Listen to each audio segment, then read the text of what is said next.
Hello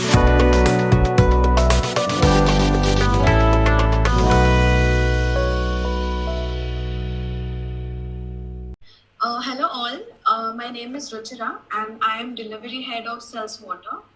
I am supercharged to be a host for this event. A warm welcome to the session organized by the RevOps Forum and Sales Water. RevOps Forum is a non-profit organization powered by BTB Venture Group, devoted to entrepreneurs in all the industries throughout the entrepreneurial life cycles, backed by 4 programs, that is networking, education, incubation, and funding. With all the economic and marketing shifts, we are all experiencing a change in sales momentum.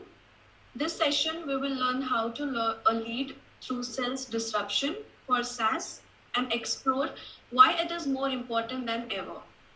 I'm going to introduce our panelists today, and a recording will be out on 2nd of April 2022. Our first guest is Andrew Wolpe. He is a co-founder, president, and COO of Magnifi Group, a leading provider of education solutions to the medical industry. Andrew has over 20 years experience developing and selling B2B solutions to medical companies, including SaaS products and in-person events. Andrew is originally from South Africa. He currently resides in San Diego with his wife and 2 kids. Our next guest is Indranil Mukherjee. He is the co-founder and president of Emozo Labs, a new age SaaS platform that uses emotion and behavior insights to solve brand, messaging, and experience challenges. Indranil has over 25 years of software products and services experiences across the world. Originally from India, Indranil now lives in Ontario, Canada, with his wife and 2 teenage kids. Our next guest is Harshal Patil. He is a founder of BTB Venture Group, consists of Sales Water, RevOps Forum, Fuel Funds, Invest in India, and MetaFilms. All the companies intending to solve complex challenges of sales and marketing. Harshal has over 12 years of work experience and sold his startup in US before. Currently, he lives in Pune, India with his wife. Now we will have a panel talk and we'll hand over to Harshal now. Okay, thank you. Hi Indranil, hi Andrew, welcome to this session. And hi Sure. Thank you. viewers. Thanks, Harshal. So I think today we are going to talk a little bit tricky topic, which is B2B SaaS, a path to super revenue growth. Nowadays, every entrepreneur who is coming out, usually coming up with a new idea, and every day new SaaS companies are coming out in the market. But I'm sure that's not that much easy. Hence, the expert opinion from the leaders like you who have built great SaaS platform is equally important actually. And I'm very much confident that the viewers will get stellar insights from you all about how to build a right SaaS and sell it in the right fashion actually, because I'm sure we are working with Andrew and Indranil, and as long as I know, the Emozo and Magnifi are one of the leading SaaS companies that I know. So those who don't know, actually I'll just give a very basic picture of what SaaS is actually. So SaaS is a software as a service, and it's a software that is accessed, managed, and used on the internet basically, and it is a present on future of the software, and it requires different type of selling altogether. So whether you have just taken a sales role at a SaaS company, or as a founder you are trying to build a SaaS product, I think this session will totally help you to learn more about the SaaS sales process from the expertise of Andrew and Indranil. I'll jump in a little bit, and we'll try to make this session more interactive through a question and answers. So this will be a panel discussion, online panel discussion, but our first live event is coming on the 1st of July 2022 in Mumbai, where we are expecting more than 150 guests actually. And if Indranil and Andrew, if you are there, would love to host you there again. So for this You panel, never know, Harshal. Be careful what you ask for. absolutely. So so let's start. And I think viewers, if you have any questions to this particular recording, feel free to drop your comments in the comment section, actually questions in the comment section. So let's start with the first question. Maybe we can start with Indranil and then with Andrew. So the first question is, so Indranil, you have been leading this Emozo since a long time, and you have experience more than, I guess, 22, 25 years. So what do you think? What are the sales biggest challenges in selling the SaaS actually? So what are some of the biggest challenges that you have realized over the period of time? All right, I can probably reel off a bunch of stuff, but I'll try to concentrate on, two or three, and so others can also, jump in. So from my vantage point, firstly, the products themselves are becoming more and more complex. It is not as simple as, selling a very basic service as SaaS. It's really enterprise grade, complex products, that are there on the SaaS model. Sales cycles for, in good times and bad, sales cycles are typically obviously getting longer. We are all at the, looking, bearing the brunt of that. And I think what has really been, at least eye-opening for me once that realization, sets in is that I think one cannot assume like a single buyer persona anymore. I mean, there are just, multiple buyer personas, particularly in enterprise SaaS, in B2B SaaS. A lot of the times, there's a buyer committee, and with multiple people that you have to work around, and for all practical purposes, the buyers are running the sales process. You have, ways of intervening and try and influencing that, but I think the power of the buyer is, significant, and with complex products and buying committees, it's just a set of challenges that I think is becoming bigger and bigger in SaaS sales. We'll stop here. Love to hear what Andrew has to say, his perspective, and I may have one or two other points to add. Great, yeah, thanks, Indranil. I think in our space, where we're finding the biggest, let's call them obstacles, is the competition. We're in the learning management space, so there's a lot of companies out there, big and small, so it's making it pretty competitive. The other side where we're facing challenges now, which is kind of counterintuitive to the inflationary environment we're all in, is downward price pressure. So you're going head to head, and suddenly you got to price down, and so it is challenging out there to find your customer and to focus and get the group that you can reach.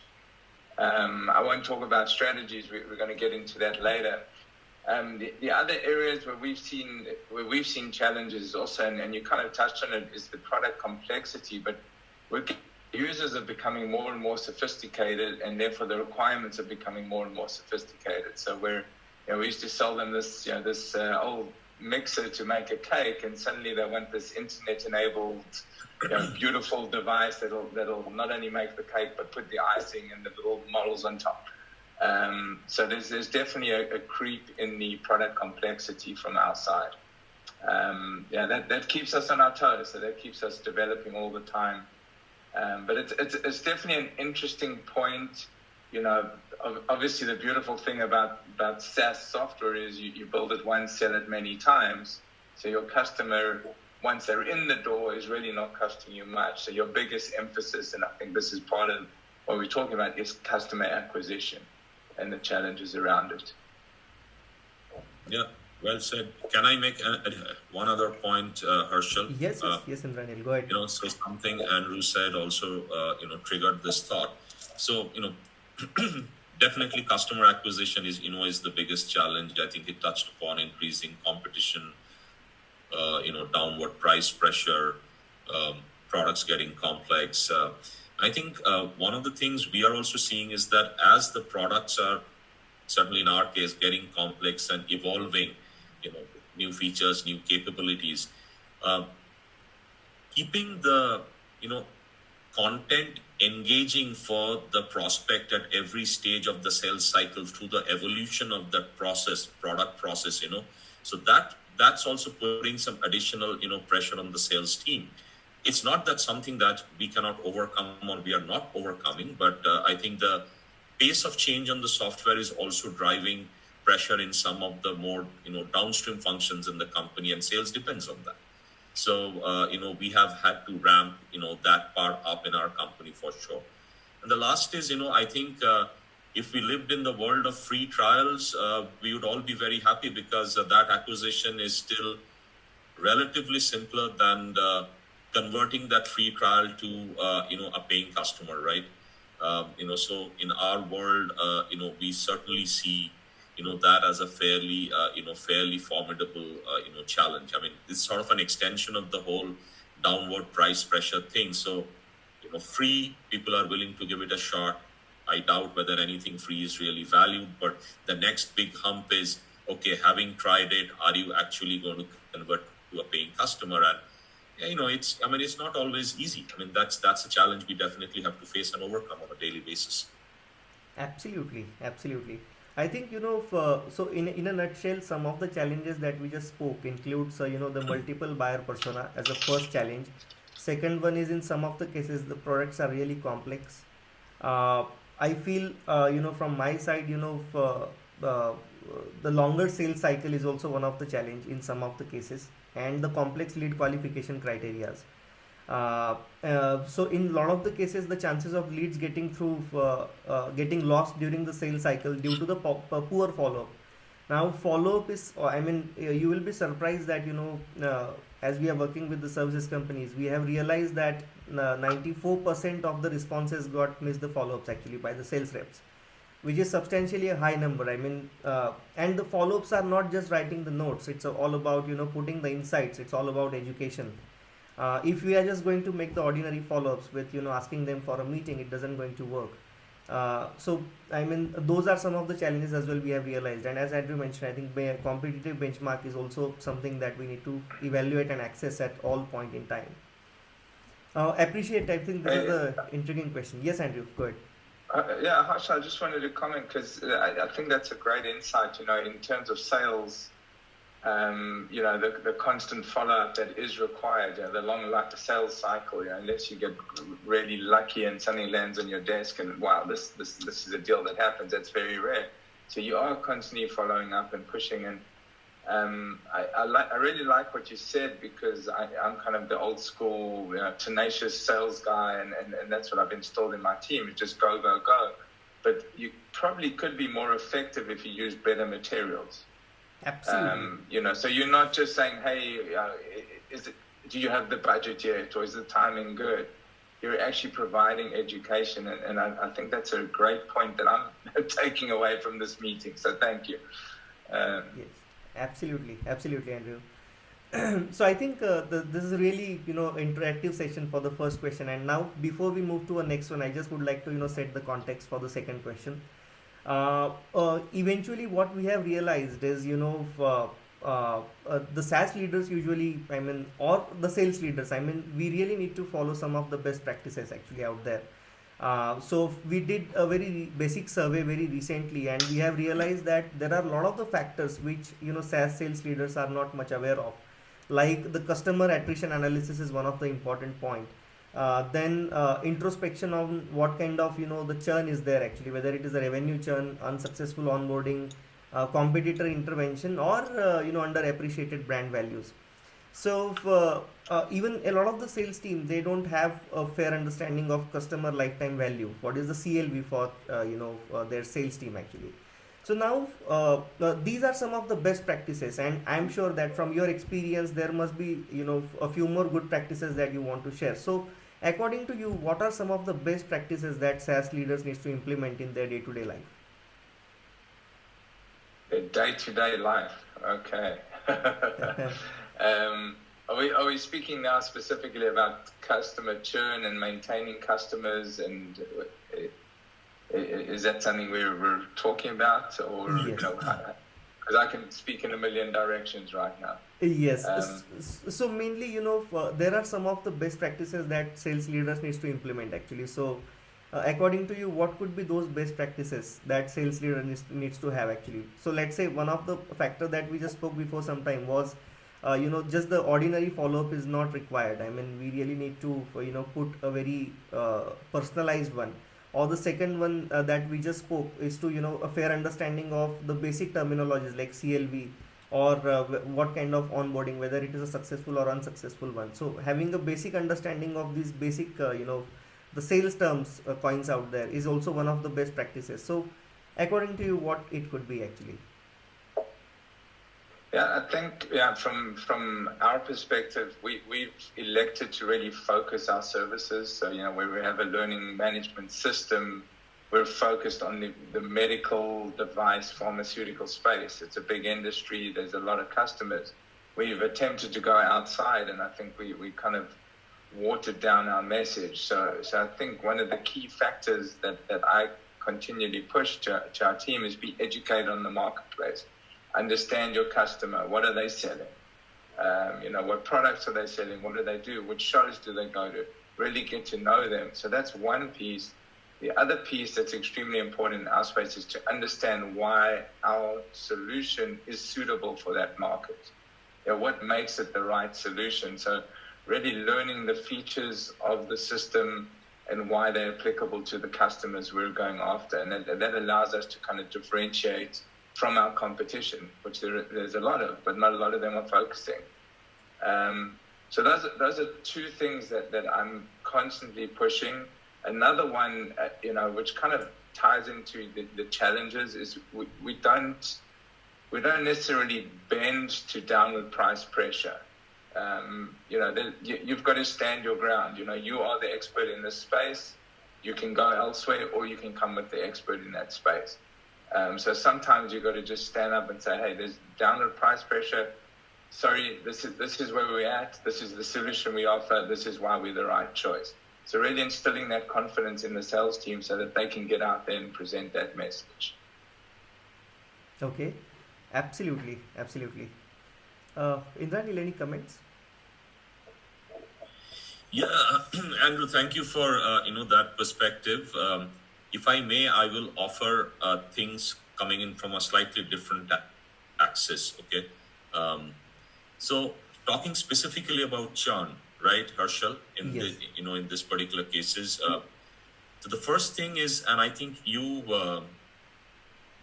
referred to it, is there are certain key KPIs, right, that one has to understand, implement, and apply specifically to understand, what exactly is going on. Now, part of that KPI thing, and something that needs to be highlighted, I think, is understanding the behavior by customer segment, because not everyone is going to churn for the same reason. Okay, so I think breaking the thing down and understanding the behavior by the appropriate customer segment, I think that is really, really key to at least getting some kind of a handle on the problem, right? The next two parts are kind of connected in my experience, and also from what I see from many leading SaaS companies around the world today.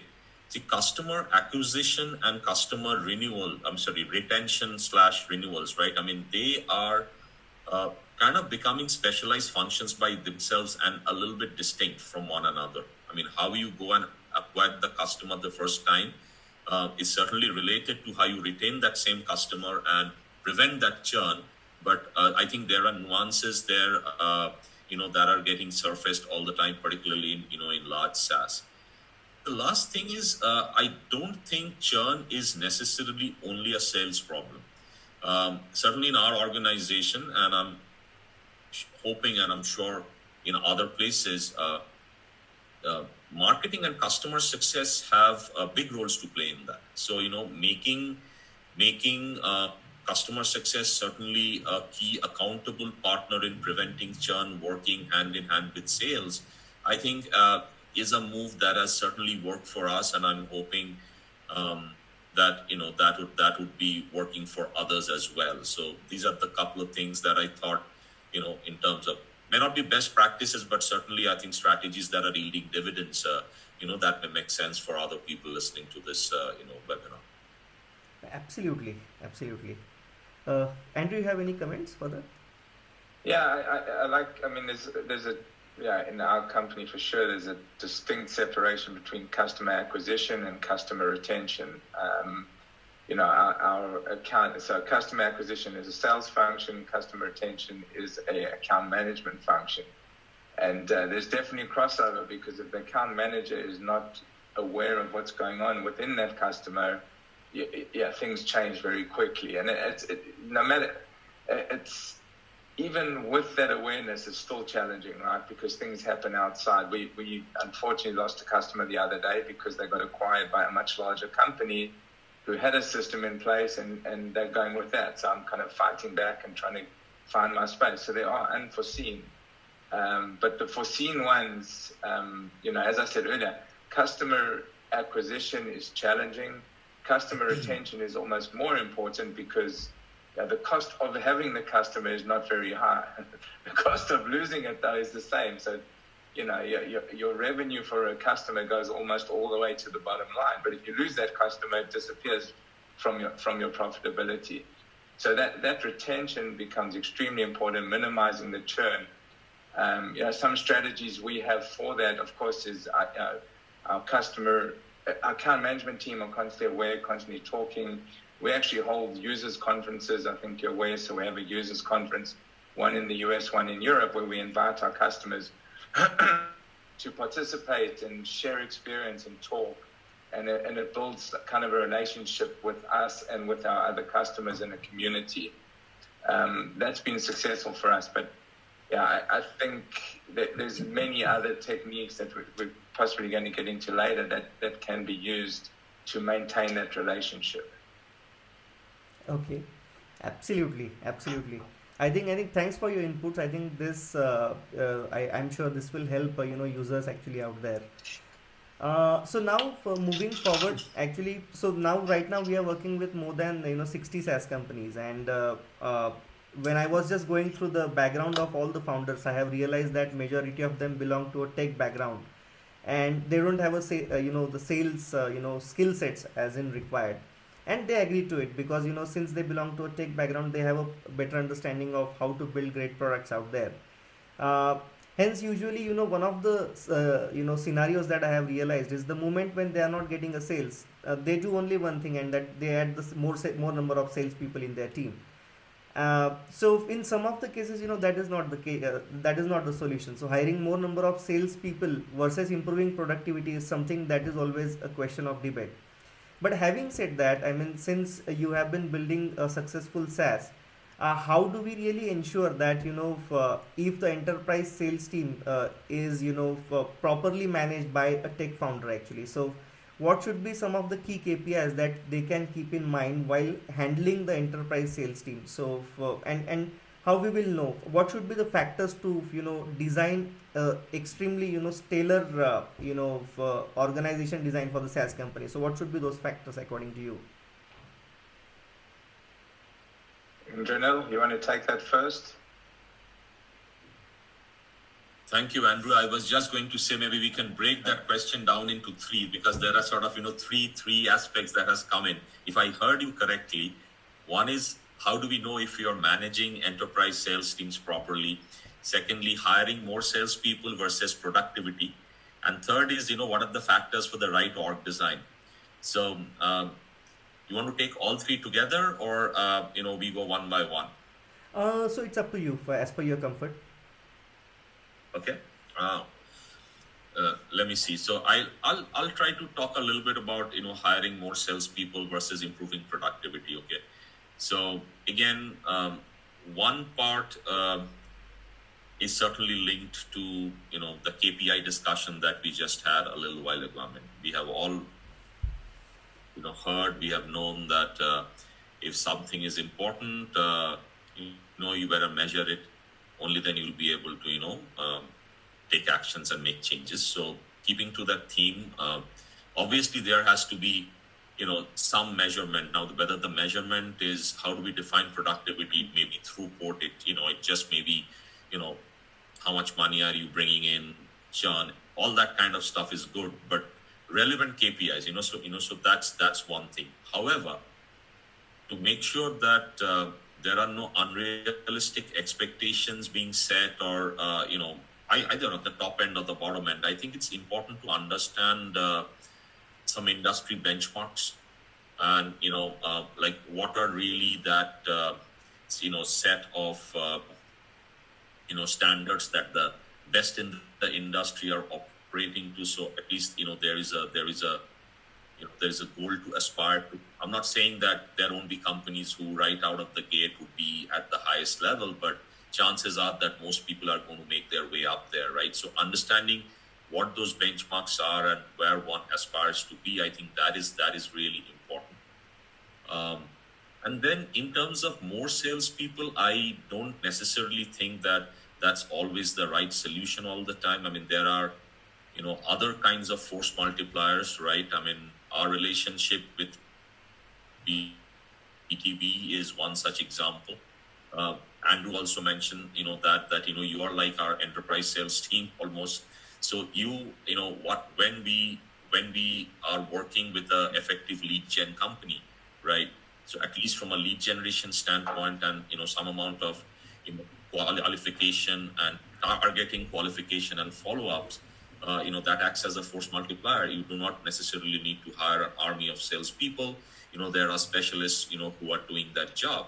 But of course, I think a very key factor to ensuring throughput or productivity is, qualification. Qualify. There is really no time to, work on or follow up on, unqualified leads and opportunities. So, I think those are my first sort of thoughts on this. I'd be very interested to hear Andrew's perspective and yours, Harshal, as well. Yeah, thanks, Indranil. I like that you broke it down into three. I'm going to tackle them in kind of no particular order, maybe just kind of tell a story about what we've learned to do. And we're a small business that carries more than its weight in terms of revenue and success. So that's been great, and we've managed to do that by not over hiring. We've attempted hiring salespeople, and really have not had much success. And even 10, 12 years ago, it was challenging for us at our threshold on a per unit sale to actually justify a salesperson and get them the revenue or the salary that they could probably earn somewhere else. So we've always kind of been hesitant and handled the sales really. Myself and my CEO have done all the work. But what we've come to over time, which has been really interesting, is we're recognizing that bringing in the customer is important, managing the customer is probably more important. So we've focused on service, and we built up our account management team, and we've gradually transitioned some of the leaders there into a sales role. And it's been extremely effective because while they're still maintaining relationships to some clients, we've shifted those to new account managers, which are a lot easier to find and to hire, and moved some of the sales role into these kind of more experienced account managers. And they're going out into the shows, and they're knocking on doors and generating real success. So I think they've got the knowledge, and they're taking that knowledge and bringing out the sales. So we've kind of saying that we can teach someone to sell, but we can't teach them about the product. And we can't teach a salesperson about the product. We can tell the product person how to sell. We've kind of turned it on its head. And it's actually working really well. So that's one part. The other part, 100%, I agree with the lead gen. We don't have the arms and legs to go pounding around and hitting thousands of companies, where Harshal's team's done a great job at B2B for us to do that. And it's generating real success for us as well. So that's been great. The other piece, which we're now probably belatedly starting to focus on, is let's call it the social marketing or the digital marketing, which we've done a really bad job, to be honest. But finding where, and this is an interesting discussion in of itself, where do business-to-business SaaS software find success in digital marketing? And that's probably your whole, you've probably got a lot to talk about that, but that's an area where we fall short.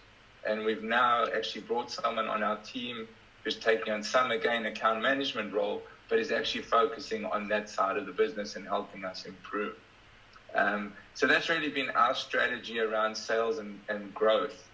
I think another important aspect that I've found in terms of sales is incentives, of course, incentivizing people appropriately, and not short-term but long-term incentives, so they're continually invested in the company. So I imagine it's the same for all SaaS companies, but if you get a renewal on something that someone brought in, you don't say, hey, you got a one-time deal, well done. You incentivize people to continue that relationship. And we actually extend that to our account managers as well as our salespeople. So sorry, I got a little excited there because we've just kind of started landing on that model and seeing that it's working for us. So we're creating great salespeople out of account people. I'll add something very quickly. So Andrew, that's I think that's a fantastic perspective. I was particularly intrigued to hear how you turned that established model on its head, right? So like how you're creating new salespeople from account managers, and you think that teaching people sales is easier than teaching people about the product. So I found that really fascinating. The incentive part, I think, is a key thing. Ultimately, it obviously comes down to how we are able to motivate and keep the energy level high in the sales organization, right? So the incentives obviously play a big role. Stretch but realistic goals, obviously, that's important. And I think the other thing is to set up the sales organization for the right kind of success, right? There is a concept of sales support organization and sales engineers. Lead gen is a key part of that. So getting all those ducks in a row, where the sales team understands that yes, we are getting all the support we can from the organization, sales trainings, knowledge about products, appropriate amount of qualified leads, support of sales engineers, right kind of goals and incentive. And, these are some of the best practices we are trying to follow. I have to say that, it's certainly yielding positive results, though I won't say that, we have kind of, reached the nirvana state. But that would be my 2 cents that, getting a bunch of these things right would help. Absolutely. Nice.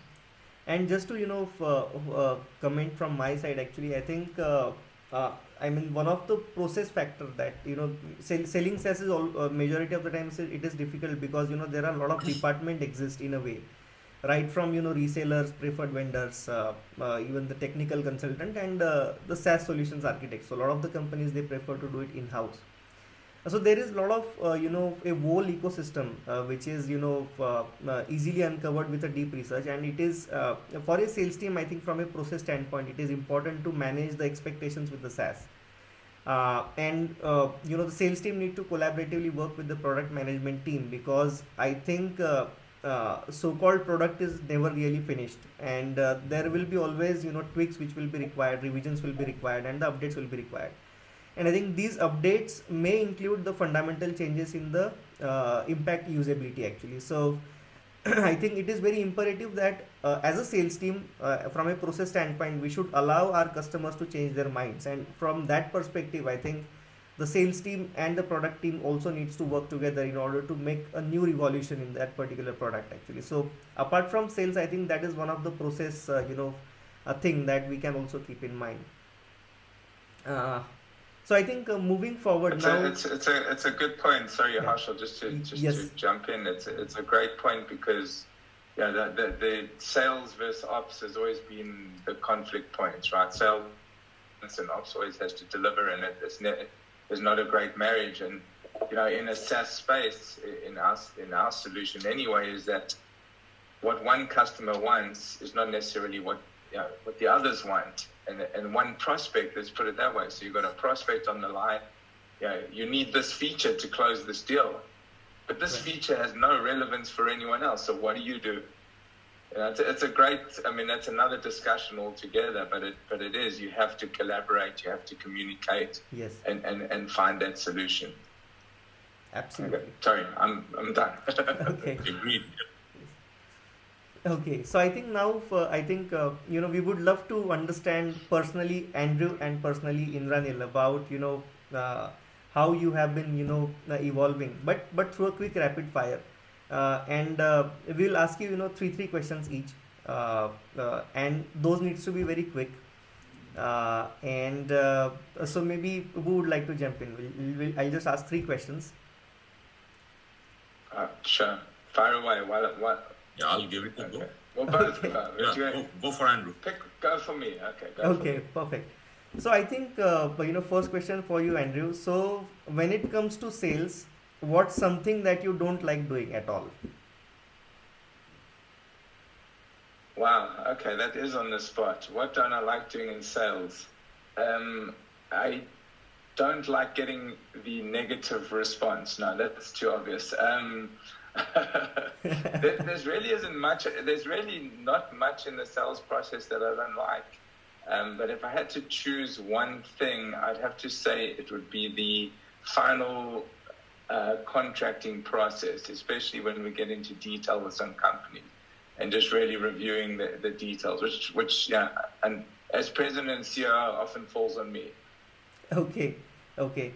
And what scares you about sales and marketing team? So what is one thing that haunts you in the midnight, and then you woke up from the bed? So what is that one thing that scares you about the sales and marketing? That they're not following up. Okay. Yeah. And in general, so what is the one thing that annoys you more about the entrepreneurship? So what annoys you? I mean, you might have heard a lot of people asking that what inspires you about the entrepreneurship, but what is the one thing that annoys you most about the entrepreneurship, being a successful entrepreneur? This thing, this device here, it Okay. never goes away. It never lets you breathe. So that would be my answer. Okay. Okay. Perfect. Thank you, Andrew, for your bang on Sure, my answers. pleasure. Yes. So moving to you, Indranil. So now we will have a similar sort of questions, but the last question will be a little different one for you. So the first one is, what is the one thing that you don't like doing when it comes to sales? Yeah, I mean, my answer is I really do not like sometimes the inordinately long time period between getting a verbal approval to the completion of the contract, okay, or even the start of the contract, right? Someone says, okay, let's go, let's do this business, right? We are happy to go with you. And then sometimes, there is this time period where sort of nothing happens till someone, kicks the process start again, and then the contracting process can also be long. But I really do not like that period of an hour. Unfortunately, I've had to experience that far too many times for my liking. Okay, we got a verbal, let's go, we are ready to do it. It's a SaaS company. How long does it take, right? But I've seen that time process. I don't like that. Okay, okay. And I'm sure you must be aware about the battle that is always going on between the sales team and marketing team. So according to you, where do you see? I mean, from your previous experience, where have you seen more number of conflicts? Is it with sales or with marketing? See, firstly, I think some amount of conflict is actually healthy because it keeps each party on their toes. I think the important thing to understand is that in our kind of businesses, and particularly with smaller organizations, I cannot, in my mind or even in the company, separate out sales and marketing completely. I mean, in my mind, they're kind of inextricably joined together and partners in the success, right? So CS on one side, sales and marketing. So yes, I would love to have very, very smooth workings and operations all the time. Like you rightly said, that is sometimes not the case. I'm not always super perturbed by the conflict part because I think as entrepreneurs, as leaders, it behooves us to kind of manage that conflict, effectively and proactively. And I think some of the conflict is actually good because it produces better outcome. One party trying to hold the other accountable. So that would be my answer. I mean, I am not super worried about it, but yes, sometimes I do wish that things would you know, go over smoother than they are usually. Absolutely, absolutely. And one last question. So, what is the one tip that you would like to give to the SaaS owners, specifically the tech SaaS owners? I mean, you would not like me if I told you don't get into that business, but that I only, mean as a joke. I think constant evolution is the name of the game, right? I mean, so the one tip is, if you are not going to be mentally attune and set your organization up in a way that you have to go through this constant evolution process, and might not be something like a big pivot, but every day you're kind of making adjustments and evolving. I mean, that to me is a very key thing. I mean, to be able to do that, to be able to set an organization and processes up to handle that, I think is really, really important. And I'm just talking in generic terms, not like specific SaaS for this industry or that, or this solution or that. I mean, that has been my experience. That's how we are trying to run ourselves. And yeah, I mean, it can be a very fun journey when that works. Absolutely, absolutely. I think this is really an interesting session that, and then thank you for all your insights that you have provided us today. So, this recording will be out now.